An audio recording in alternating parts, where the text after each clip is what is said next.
Welcome to the screencast, the interactive journey embedding the Level 1 and Level 2 learning programs in your classrooms. Links to these documents highlighted in the screencast are all working as of the 1st of April, and please contact the L1L2LPs team if you find a broken link. Thank you in advance. Members of the school management team and members of the SEND department could use two key documents in particular before planning for the teaching and learning of students who are in the continuum of support. These are the guidelines for teachers and the resource pack for teachers produced by NEPs. Both of these documents should be reviewed before you plan a learning programme for a student accessing the L2LP. Step 1 is an incredibly significant step when it comes to the beginning of a learning journey for a student following the L2LP.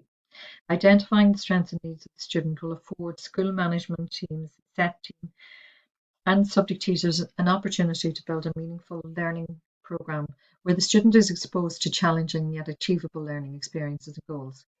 A number of colleagues should come together to begin a plan to plan the student's journey through their junior cycle. In the initial meetings, decisions will be made around a student's junior cycle journey based on evidence collected from the SEND team, subject teachers, parents, other professionals such as speech and language therapists, occupational therapists, and the student themselves. Once this evidence is gathered and decisions are made as to the structure of the junior cycle journey, schools can move on to step 2. Step 2 is choose, and as you can see there's a range of documents displayed here, and I'm just going to show you by pressing the links what they entail. Here we have junior cycle schools program statements.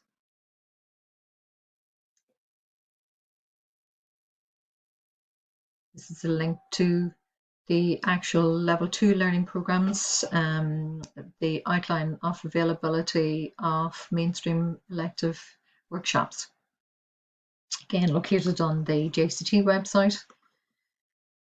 This is an example of a linked document produced by, and these are available for all of the subjects, links made between specifications level 3 and level 2.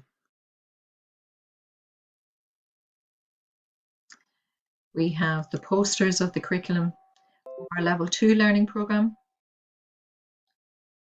as displayed here, and also posters for the level 1 learning program detailing all of the priority learning units. And these are all available on our JCT website. The students of L2LPs need programs that explicitly identify and develop the key areas of learning needs that prepare them for the opportunities, responsibilities, and experiences of adult living, working life, lifelong learning. These areas are the 5 priority learning units: communication and literacy, numeracy, personal care, living in the community, and preparation for work.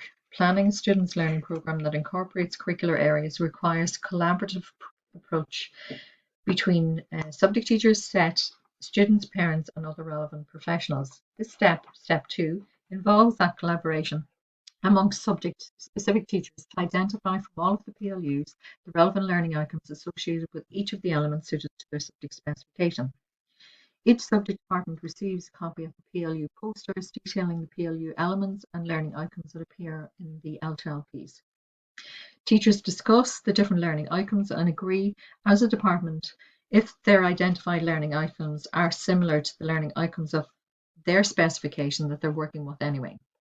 Scaffolded questions might be: do the learning outcomes identified fit naturally into their subjects? Do the identified learning outcomes match the teaching and learning for all of their students? On completion of this exercise, the data is processed. The decision as to who establishes, maintains, and monitors this system is made at senior management level. The merits of conducting this activity for the students following the L2LPs is that the PLUs are seen as interconnected and interlink on a cross-curricular basis, offering a variety of experiences in which a student can achieve the relevant learning outcomes. Now we move on to step 3, which is link. As you can see, again, there's documents here, and I'm just going to show you the links. This one is an example of where you can access the short courses level 2. As you can see under level 2 short courses,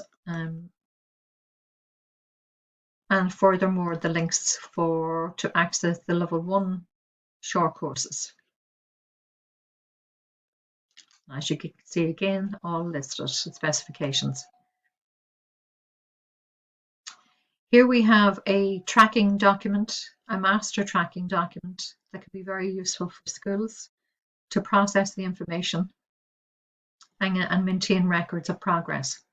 Again, this master planning document, as other planning documents, are available on our website under the L2LP section. And this is an example of a blank link document that subjects departments can use to make links between level 2 and level 3. Teachers may have the opportunity to link between short courses and subjects. Many junior cycle short courses can be worked on in classes for short courses, but also subject spaces. Once schools have identified the appropriate learning outcomes for students following the level 2 learning program or level 1 learning program and made links between PLUs and learning outcomes and subjects and/or short courses. These can then be recorded on the tracking documents and planning documents for either mainstream or special school contexts, and these are all found, as you can see, on our website. Now we move on to step 4, which is include. As you can see, there's a range of templates again here on display, and I'm just going to show you the links. The first template is planning which learning outcomes that you can teach in your own subject. Then we have a planning document that is used in more the special school setting context. And it's called the Kuntas Misul, and just it'll come up and you can see the combination of level 1 and level 2 there. Next, we have long-term planning document for level 1 learning program. Again, these are all available on the JCT website. This is an example of a modeled, a completed unit of learning. And again, these are all available on our JCT website, and the final document being a blank template to design an inclusive unit of work. The design of units of learning always begins with the learning outcomes. Key learning for our outcomes chosen are identified. That is what we want the students to know, understand, and be able to do, along with values and attitudes that they hope they will have attained at the end of the unit. Focusing on the active areas of the learning outcomes help identify and frame learning. Having theme-based units of learning can shape the learning outcomes chosen from the specification strands, short courses, and/or PLUs. The duration of the units of learning also shape how many learning outcomes that subject departments choose to cover in their units. The units of learning may also reference a range of approaches, methodologies, and strategies that they consider for all students, including those following L1 or L2LPs within their inclusive classrooms.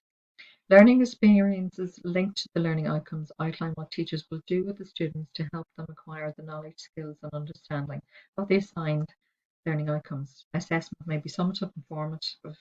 Assessment is about how we will know that the students' level of capacity of understanding knowledge and skills of a learning outcome or unit of learning, and how we will evidence it. Units of learning will also link key skills, statements of learning and well-being, depending on the context of the unit and/or the learning outcomes. This collaborative practice embedded within subject department planning is further evidenced in our next step, which is step 5, collaborate. As you can see, there are sample documents again to the right-hand side. The first one is a sample of a unit of learning of level 2, combined level 2 and level 3 unit that's in relation to well-being, the area of SPHE. Furthermore, there's, as you can, I'm just going to press the link, and it's a template to the design of a learning experience. It's a blank template that can help again. And this template is a template for cross-curricular planning. And these are all available on the JCT website under either level 2 or level 1 learning program section. This step involves designing cross-curricular plans with other teachers to meet the learning needs of students. By gathering information on students' learning, provision for their learning needs can be planned to ensure continuity and progression. In an effort to respond flexibly to the priority learning needs of those in the general learning disability area of the low, mild and high moderate range, achieve the targets identified in the student support plan, it is important to plan individual learning programs on a cross-curricular basis. Firstly, the process begins with identifying the student's needs, followed by the collaborative educational planning needed to meet these needs, which furthermore involves planning effective teaching and learning for all students, including those following the L2LPs and L1LPs. Teachers armed with access to relevant information from student support plans can adapt their teaching approaches, methodologies, and strategies to facilitate meaningful inclusion and set specific targets related to their own subject areas.